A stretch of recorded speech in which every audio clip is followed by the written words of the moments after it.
I'll show you a really cool trick. This one takes a little bit of practice, but I'm going to show you how to do it. And I'll teach you the sleight too. You can use a regular deck of cards. Again, you can borrow this deck or use your own, 52 deck of cards. Here's what happens. We take a shuffled deck, as you can see. And you can even let spectators shuffle, and they really are mixed up because they're going to really select a card from this deck. And let's say they do that.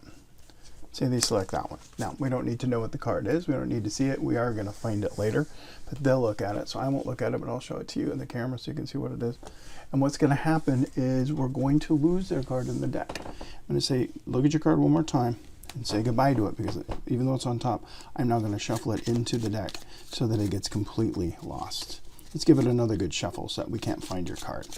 You remember your card though, right? Okay. In fact, let's give them a fancy shuffle. Then we really can't find it.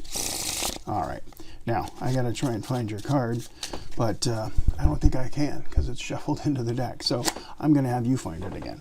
If you remember your card, I want you to say stop. I'm going to go through here and ruffle through this deck, and you can stop me wherever you want. Let me see if you can find your card again. Remember your card and tell me when to stop. And they're going to say stop wherever they want. Let's see right there. Oh, look, you're so close. You stopped them at the Ace of Clubs. What's underneath that one? Oh, what do you know? Was that your card? Yeah. You found it again. Pretty amazing. Want to know how to do that? I'll teach you that right after this message.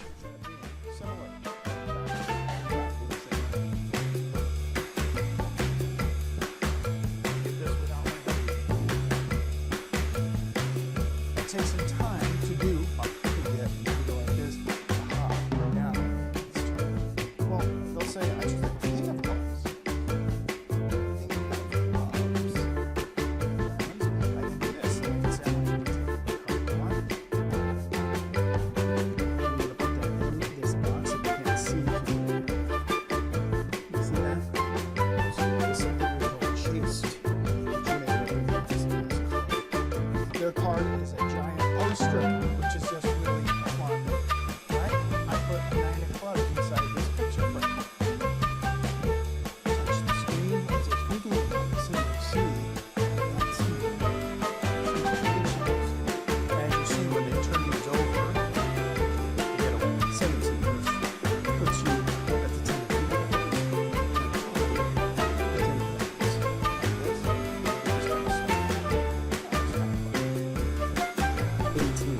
well, you can see immediately I what? 6.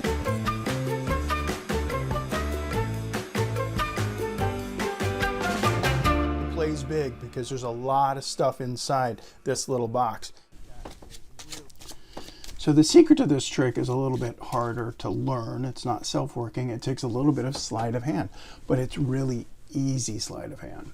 It's a move called the slip cut. I'm going to show you what the slip cut is, and I used it twice. I used it to shuffle the cards, and I used it to find their card. Here's what the slip cut is. When somebody has a card chosen, like this one, let's say they have the 6 of spades, and we put it on the top. I'm using something called the slip cut to shuffle the cards, and apparently I get that 6 of spades lost in the middle of the deck, but it's really not lost. It's on top of the deck the whole time. I'll show you how in a minute. But see how I'm shuffling the cards and it's not getting shuffled in? That's because I'm doing something called a slip cut, very sneaky, that is actually this. These fingers, right over here, are holding onto that card. Every time I cut the deck and I'm shuffling them, I'm actually holding that top card with those fingers. I'm doing it in slow motion so you can see what's happening here. I'm going like that. Now in real time it looks like this.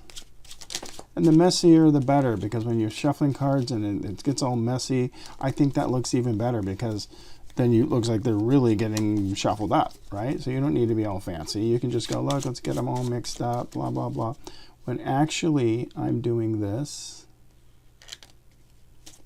Now once you get that down, you can do a lot of tricks with this. You really can. You can do force, and which we're going to do here in a second. But anyway, so okay, let's get them all mixed up. And then just to make sure they're mixed up, I did this kind of a shuffle. You don't have to do this if you don't want to, but I'm just doing this. And again, I'm just keeping their card on top. It doesn't really matter how I shuffle these as long as I keep that one on top.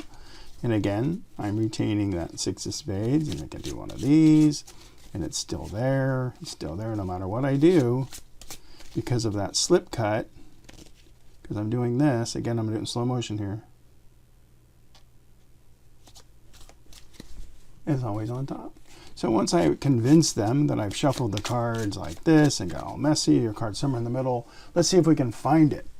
And I'm going to go like this and say, now you tell me when to stop. And of course, it doesn't matter where they tell me when to stop. I'm going to go like this. I'm going to say, oh, look, you stopped me at the 7 of clubs, or the 8 of clubs. What's underneath that one? What do you know? The 6 of spades. Well, now how'd that get in there? Well, of course, it wasn't in there. It was on the top. I'll show you what I did. Remember, the card's here. And I said, say stop. I did the slip cut again. I went like this. When I tapped this, it gave me an excuse to grab this card with these fingers. And when I spin it around and say, look, you chose the Ace of Hearts. What's underneath? Well, the 6 of spades. I'm actually just putting it there with the slip cut. Say stop. There. I'm going like this. And I'm spinning around. I'm going, oh, not that one. This one. 6 of spades. So I can make that top card look like it came out of the middle. That's called the slip cut force, in fact. You can force a card on somebody. Say stop right there, okay? Not that one, but you want the one underneath it, right? That's the slip cut force. So the part you have to practice is these fingers over here are hanging on to the card. Every time I grab this half of the deck, I'm really doing this. I'm exaggerating right now so you can see it, but when I go like this, I'm doing this. That's the one that you stopped me at, and right underneath that is the card I want to force. Okay, that's a top level secret, but you can have fun with it and do a lot of magic tricks.